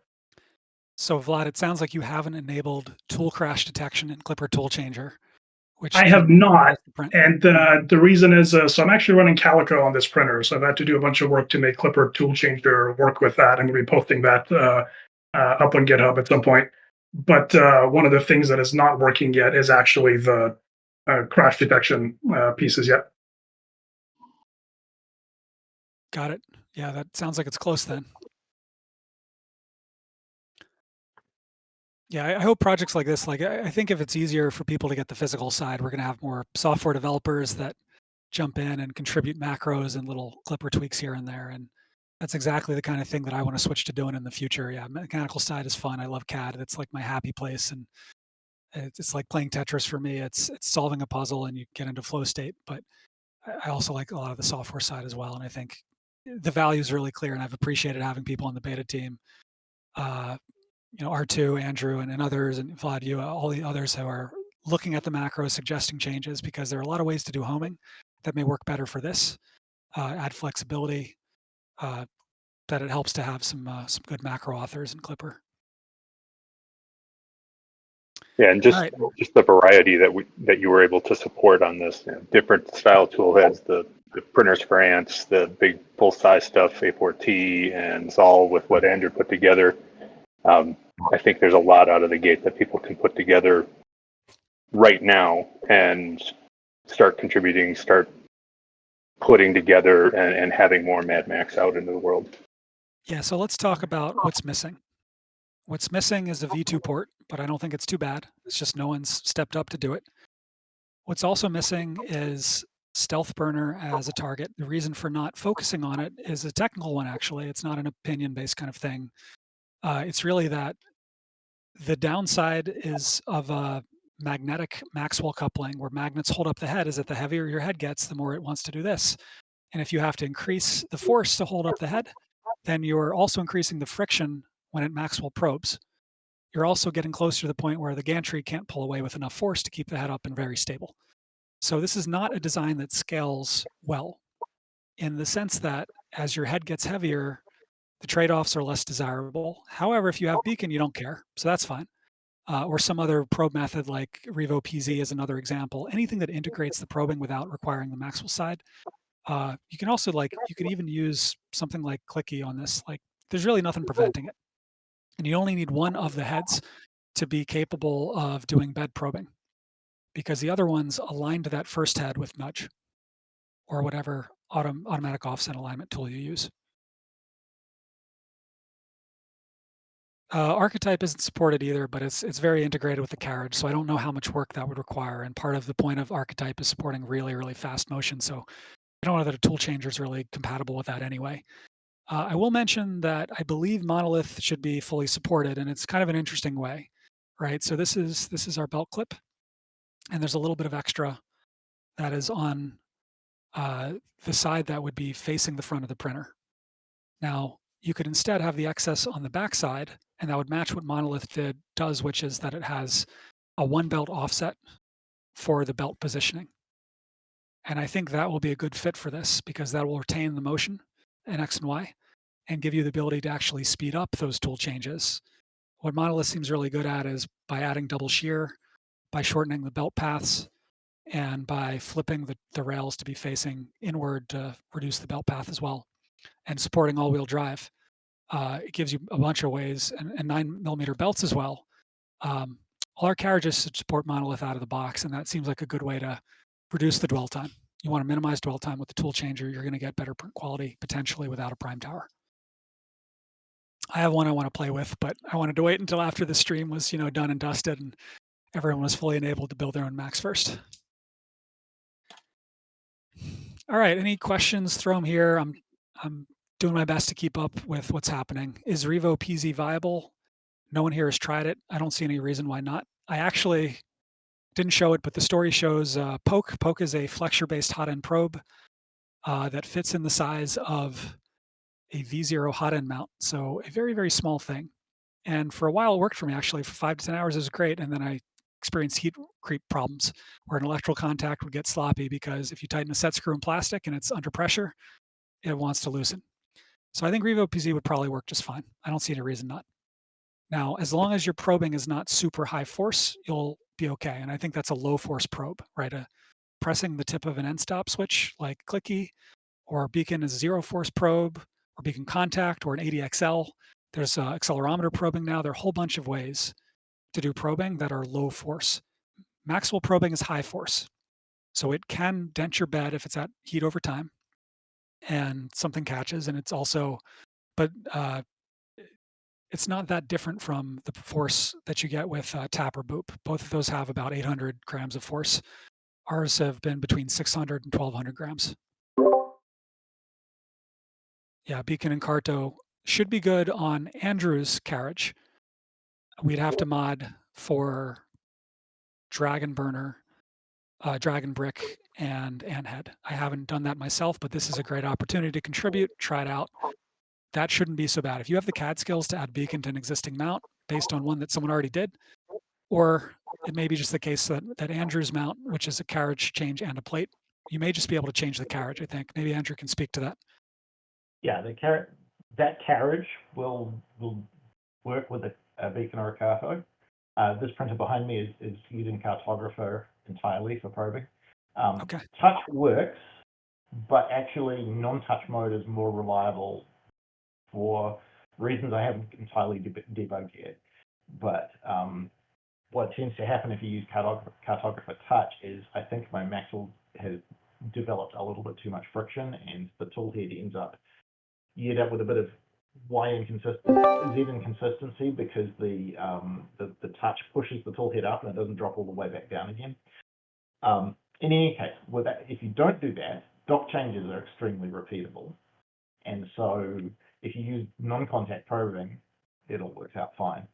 So yeah, that beacon should be just the same as cartographer. I'm using cartographer, but they're mechanically compatible. It should all work out.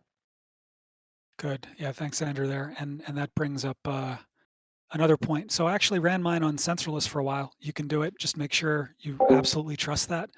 For me, the price of $1 plus a wire feels like a good trade-off to absolutely guarantee that I will never experience a head crash or a failed docking in the middle of the print just because my sensorless wasn't perfect that one time out of 100.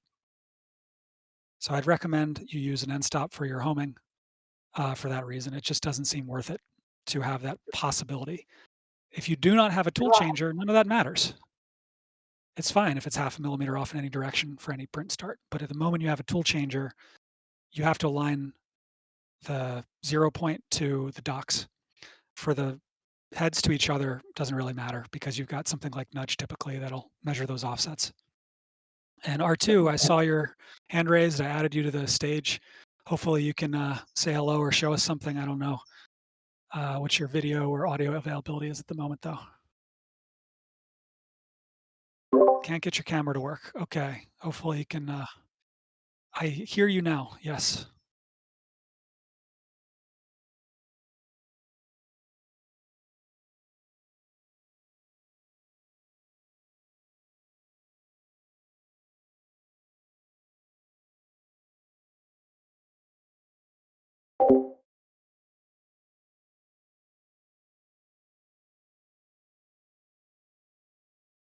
All right. If any of the people on stage see a good question, I want you to raise that question. See if you can answer it yourself, and then they'll add on. And if we're running out of questions, then we can show some fun stuff. Good question so far. Appreciate it.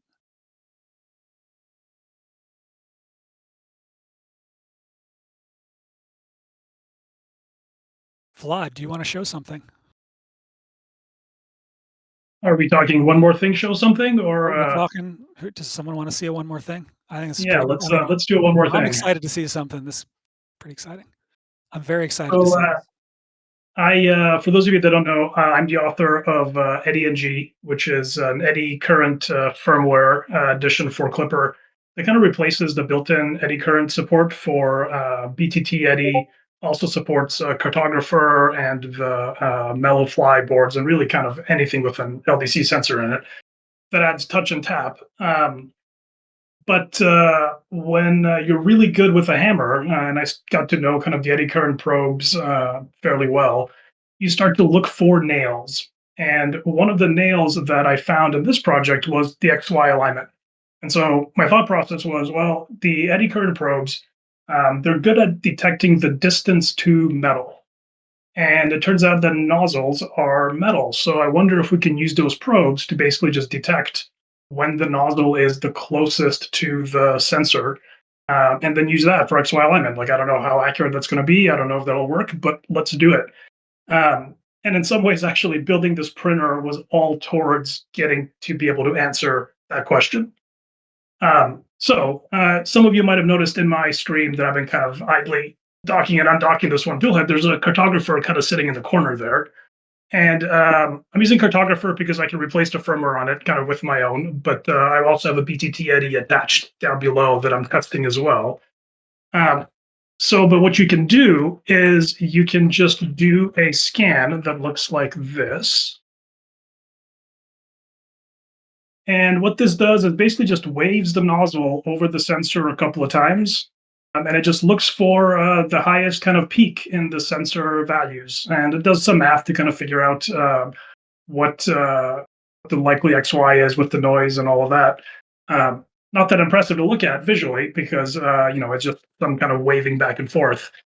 But it turns out with this, even with just a very kind of coarse alignment where you just do a couple of passes, you don't go and redo them at a better kind of XY.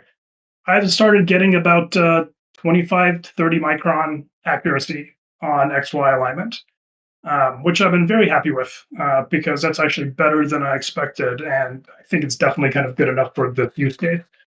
I hope that I can get this working with the BTT Eddy. I haven't yet tested it. I just got it mounted last night because if so, that would be a nice, $20 option or XY alignment. I also need to build a nudge, so I have something to compare against to make sure that my numbers aren't crazy.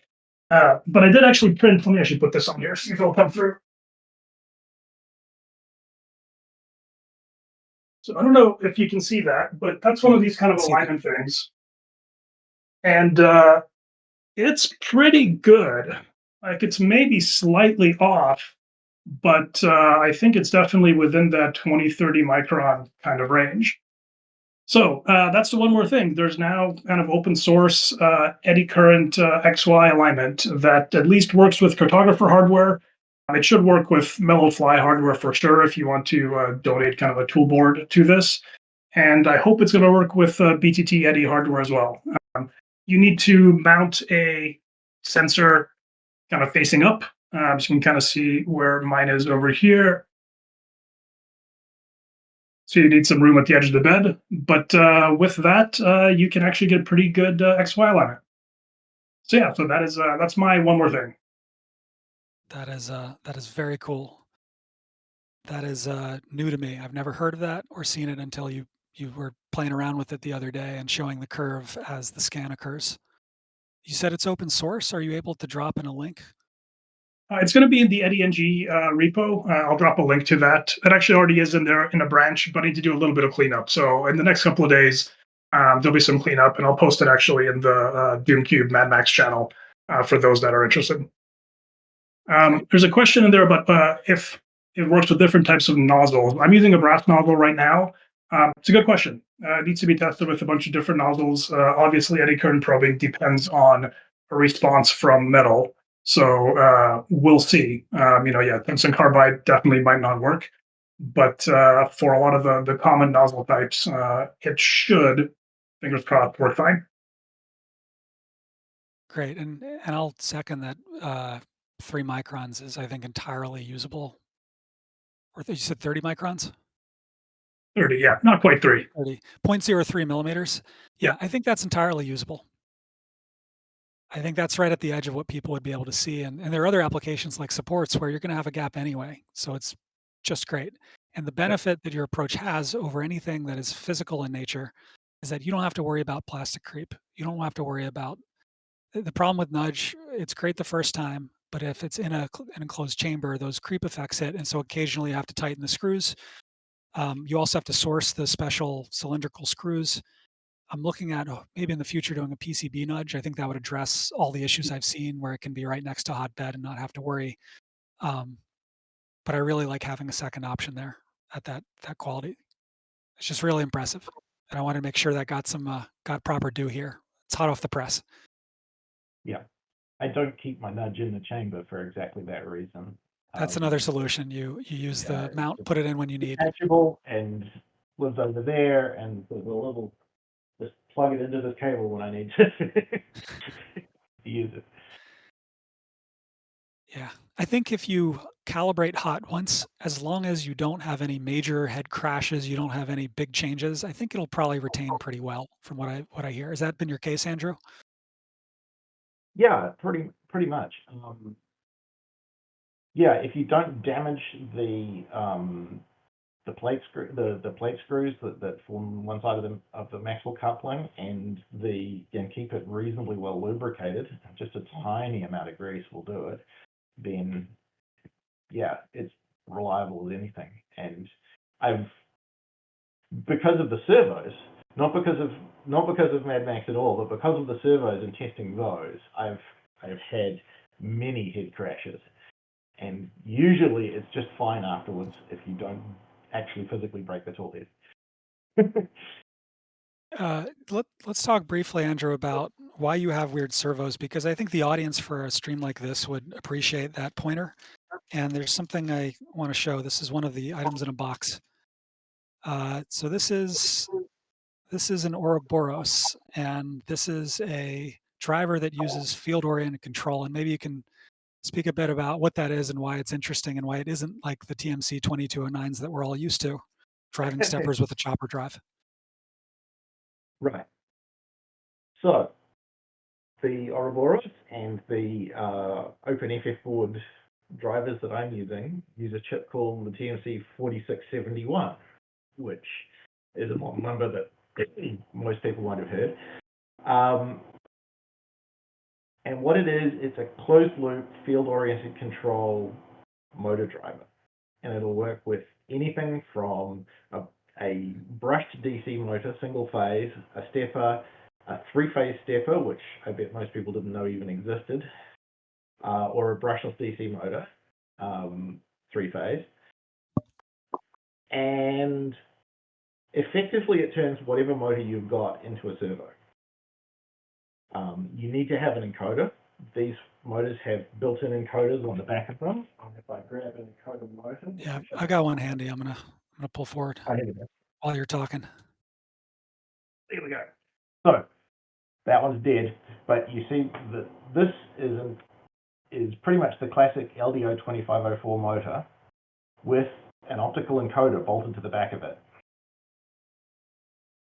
And that encoder means you get feedback as to where the motor is, and the 4671 runs a PID controller to drive the motor to the position that it's been told to. It is the same with brushless motors. This has a bunch of advantages. Firstly, you can't skip steps because the driver knows where it is supposed to be and knows where it is and makes the two coincide. What you can do is start to lag, and so if you overdo the acceleration, particularly, the head may be behind where it's supposed to be, and it will likely overshoot when it comes to stop. So there's pros and cons. They're very, very, very quiet. They can manage quite high accelerations. My experience with these, I have them on 2 printers, is that you get to roughly halve your print times, which is kind of huge. I'm sorry, I'm going to pretend I didn't hear you. What did you just say? It roughly halves your print time at the same quality. Wow. That's presuming you're not flow rate limited, obviously. But yeah, it really does kick up the quality a massive amount at high speeds.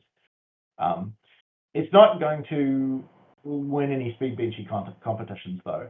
The achievable accelerations are still not what you get with like really high voltages and giant currents in regular stepper motors. But for quality print, you get to go faster without compromising the quality.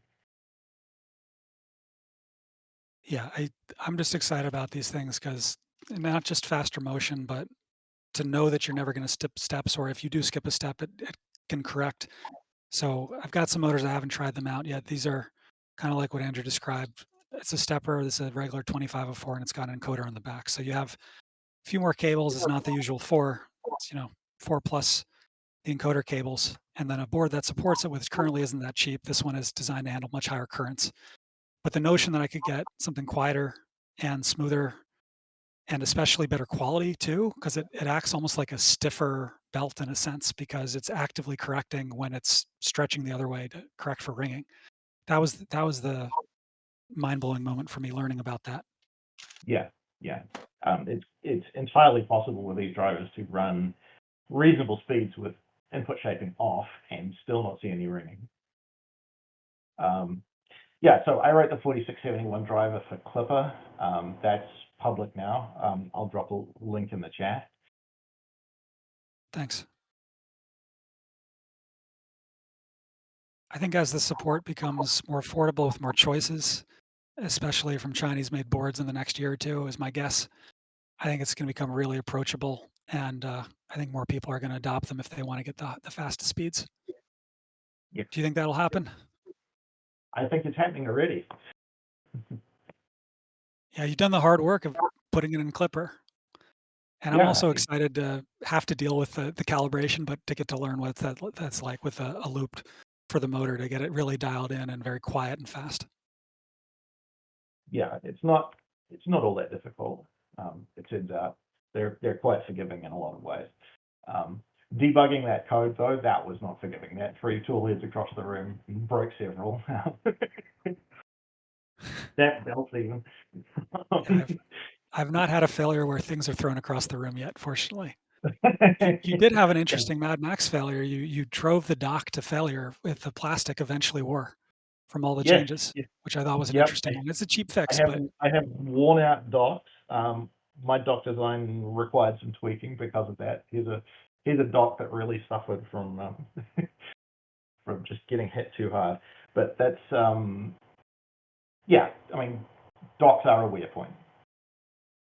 normally they last a pretty long time. And bear in mind that this printer has done about 300 hours of printing with MadMax, and so I've beaten up those docs.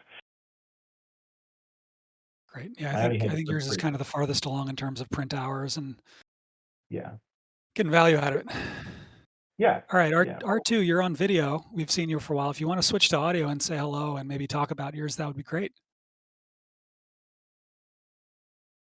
You have one of the rarer build types in a flying gantry machine, and I like having one of those in view at the moment because it reminds people there's nothing preventing them from having a V2 except doing a port. And you were someone who did a port, so I'm curious if you can talk about the work involved for others who might want to do that.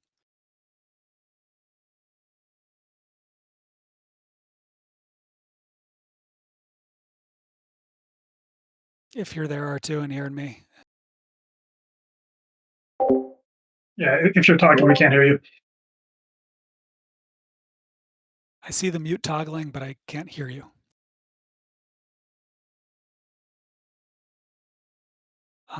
While we're waiting, Ambrosia, you made a doc too. Maybe you can talk about the challenges there if you're able to join audio.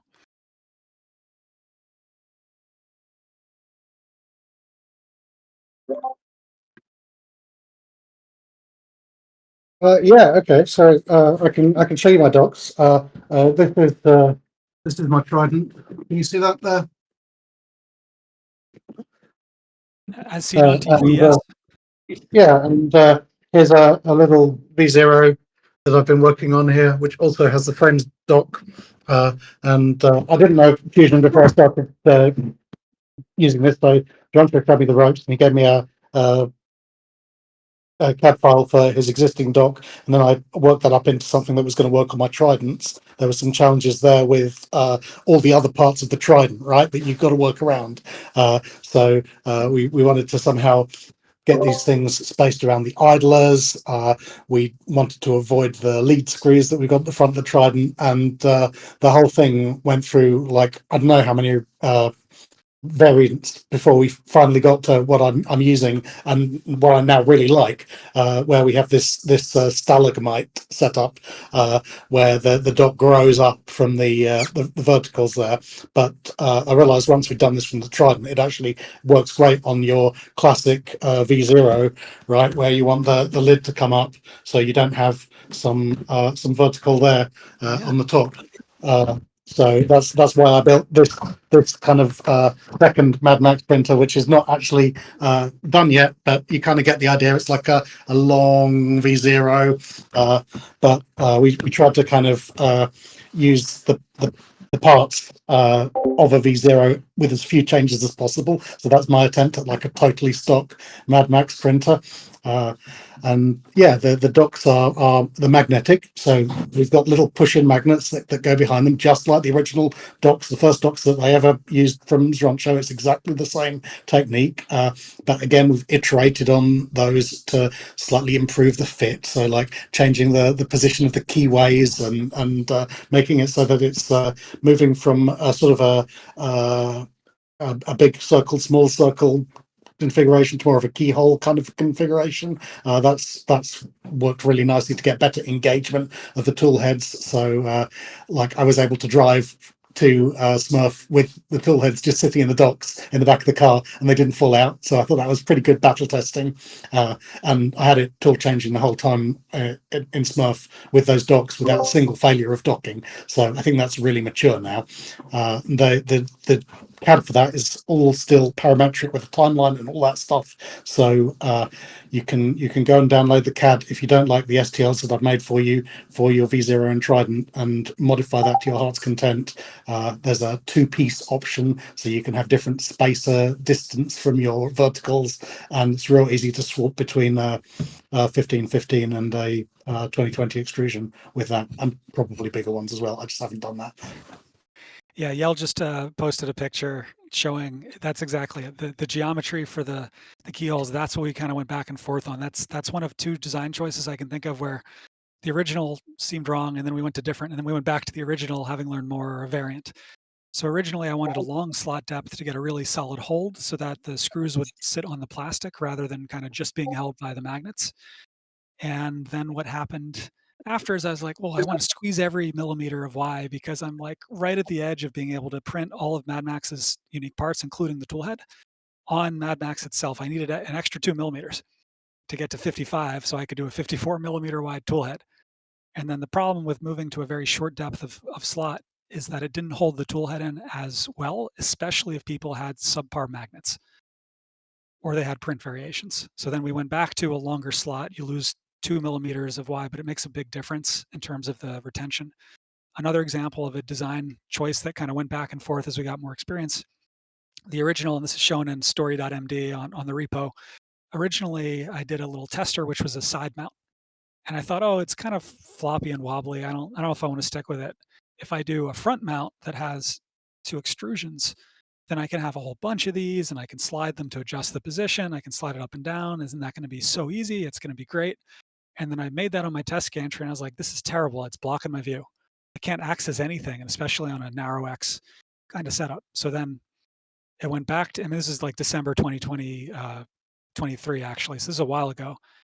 And then a few months later, I switched back to a side view mount because I thought, okay, that's about right here, because this way you don't require people to source one rando extrusion and you can get the adjustment from 2 screws. And so it felt like it's very small, very minimal. And then there was originally a side mount that kind of wrapped around, it mounted on the side, but it did a front docking. And then we switched to the full side. And as long as you have enough surface and enough width on the screws, I think it's just fine. That's been my experience.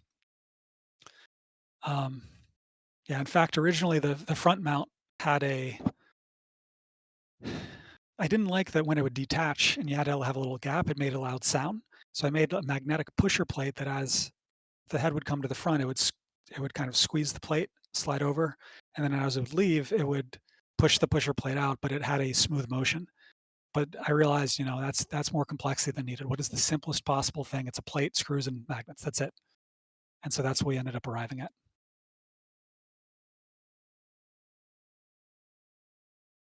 All right. I think we're running lower on questions. So I'm going to show something, if that's all right. It's a little weird, so don't judge me too much for it. All right. Move the beautiful heatsink on the Ouroboros out of the way. And hopefully nothing to dox myself here this time. Yes, no shipping labels.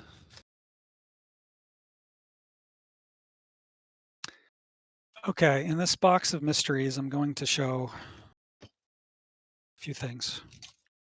Start with this wonky item. Okay.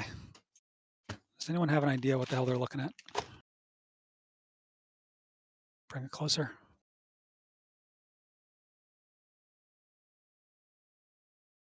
Check in chat if anyone's still here and if anyone has an idea. If you know, for reals, don't. It's not a Pico MMU. It's kind of an MMU and it's kind of not an MMU.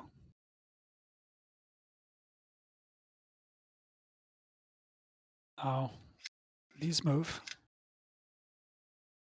And these move. It has 2 stepper motors and it has inputs. This one has 4. And it has 2 outputs. This is a dual output MMU unit. It is not an MMU because it doesn't actually do the feeding. It's more like a selector. So a dual output selector is maybe a better name. This is a type C selector. If you go to the Happy Hair page, as I think type A is like an ERCF, type B is where every spool has individual control, and type C is where the spools have control, but there isn't like a Y combiner, a Y-shaped combiner. I think this is pretty cool. This is not specific to MadMax or anything. This would work on any IDEX, dual gantry, dual hot end head, or similar printer, or Toolchanger, where you have at least 2 heads, but let's just start with 2, where you want to define in software and at runtime the mapping of the filaments that you have, which is N, at least 4, I would think, to 2 different outputs. So each one would go to a different size. And the clever thing is that there is a flexure spring here on both of these that allows one to pass through the other to find the position that it needs. And then imagine you have motors driving this like a box turtle connected. This would replace the Y joint there, the Y combiner, with this more complicated version, which has none of the friction of the Y combiner, but enables you to route any of the input filaments to either of the two output heads. So one way to use it is just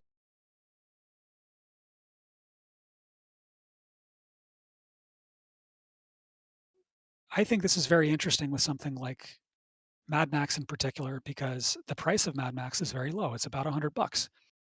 And if you get a box turtle, then you now have an ability to get all of the use cases you may want, multi-material, but also get supports and not have the mixing. So the only use case this doesn't do, in a sense, is minimal waste for more than two print heads. Something like an index would be very good for that, or a traditional Toolchanger, but those things can cost a bit more.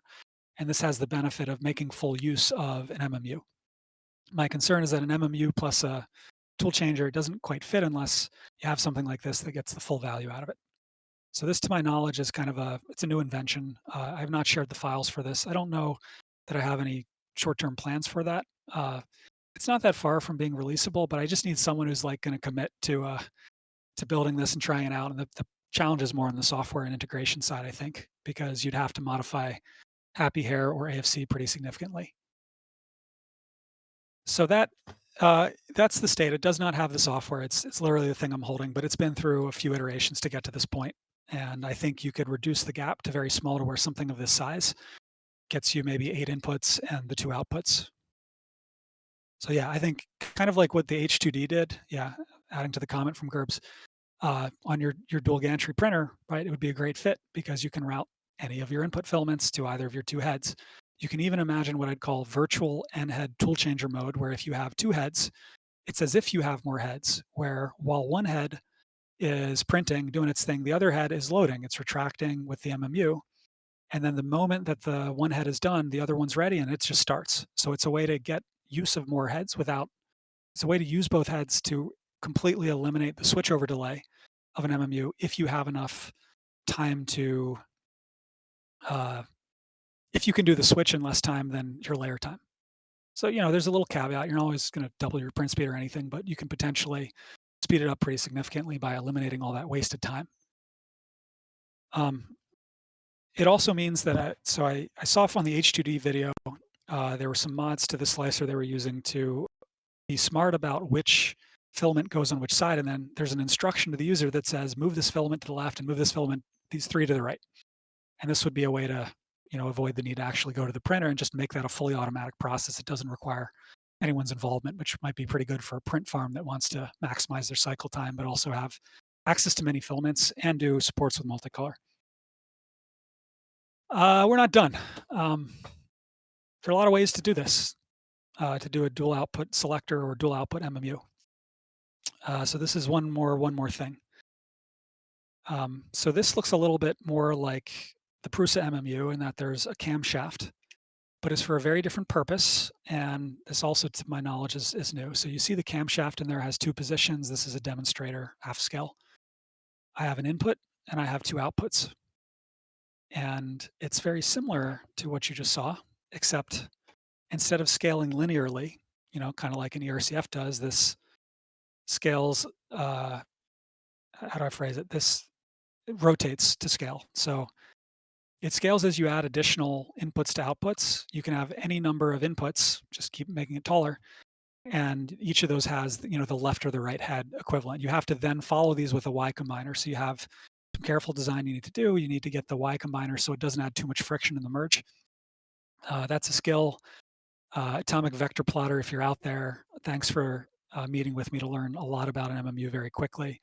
And thanks for doing Night Owl. So I've got all the parts just waiting for my Night Owl. And, combiners like this and sensors. And I want to put one on my F-Zero and try out MMUs and get to where I can do the combination that allows me to do multiple colors with supports or with a different material as needed, like flexible plus multicolor. So this is the camshaft, and as it turns, you have these little valves And if you know me at this point, you know that I'm not going to use mechanical springs. I like very quiet. You can hear it. I like quiet, smooth things. So this is using the cheapest Amazon N35 magnets you can imagine as springs. I'm not the first to do this with MMUs, of course, but I think it's a very nicely packaged thing because it's basically the size of a NEMA 14 plus just a little bit of extra. And you could even imagine building this into a single unit that integrates the combiners or make the combiner kind of a bolt-on so you don't have all these extra couplings. Yeah, there is a bigger unit, so it starts to look kind of like a V8 engine when you when you make it full scale. And this has mounting attachments and an end stop, so you can sense the position. And I think this would be very easy to control.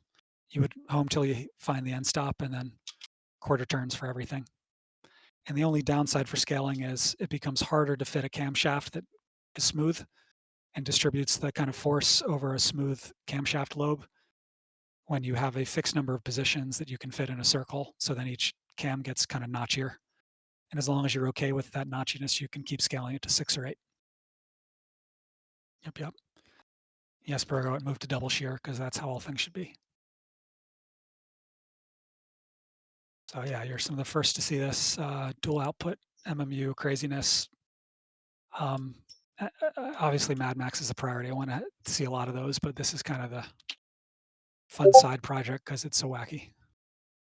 And someday I'll want to play with the software and I'll do more of that.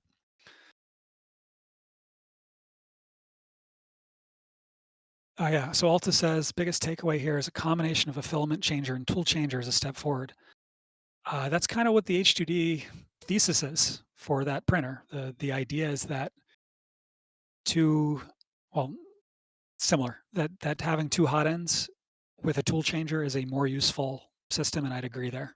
It has a lot of convenience factor for defining what you want in software, but then it also, it gives you all those multi-material options. What I don't like about the H2D is that it takes a head and it makes it heavier. It makes it more complex. And the moment that head breaks, you have a proprietary part to replace. Whereas with MadMax, these are your units. These are off the shelf. And so this is a perfect segue into kind of a lead out maybe. So Index came out since MadMax was on its path to release.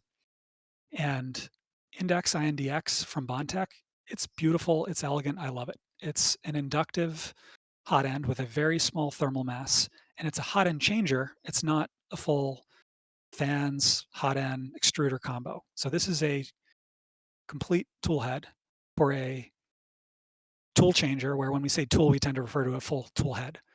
There's a variant called a hot end changer where you only switch out your hot end, which means you get to reuse your fans, you get to reuse your extruder, you maybe get to reuse other parts. That's going to scale better as you add additional filaments and heads. It also potentially means that the weight that you need to suspend is lower. So I think we're going to see more interest in hot end changers, possibly even two hot end changers, because they scale really well. Index looks really cool because the hot ends are fully passive. So you can add a whole bunch of them and they're like 30 something bucks a piece.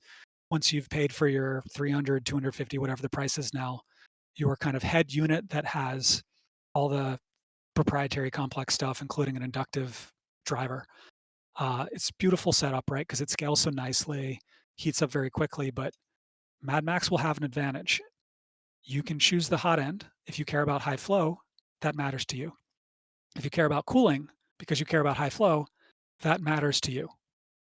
If you care about the extruder, I happen to really love belt extruders, then that matters to you. And if you care about those choices because you have enough experience to know what you want to do, then you don't really look at Index in the same way because it's a take it or leave it unit for a lot of choices.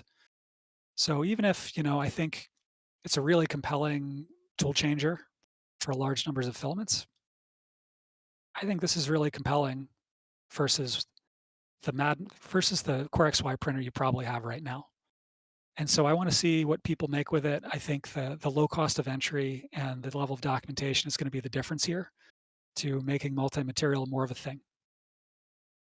And I would love if someone takes the ideas, the concepts, all that they were introduced to today, and applies them to their own hot-end-changer. So I think that's like a perfect lead out here because we're approaching 2 hours at this point. I'll hang around a little bit, but I think that's going to be the end of our main content, our main Q&A, and our one more things with some true craziness, as well as Vlad showed off eddy probe-based inductive offset alignment, which is pretty cool. That's a new thing you saw here. I hope everyone enjoyed this. I'll hang around for a few more questions, and then I'll probably step away and grab a beer and relax. Thanks for everyone who stayed the full time so far, and I'll answer a question or two. And also, we've still got a few more of the beta members hanging out who maybe can stay up because it's very early morning in Australia to enjoy it.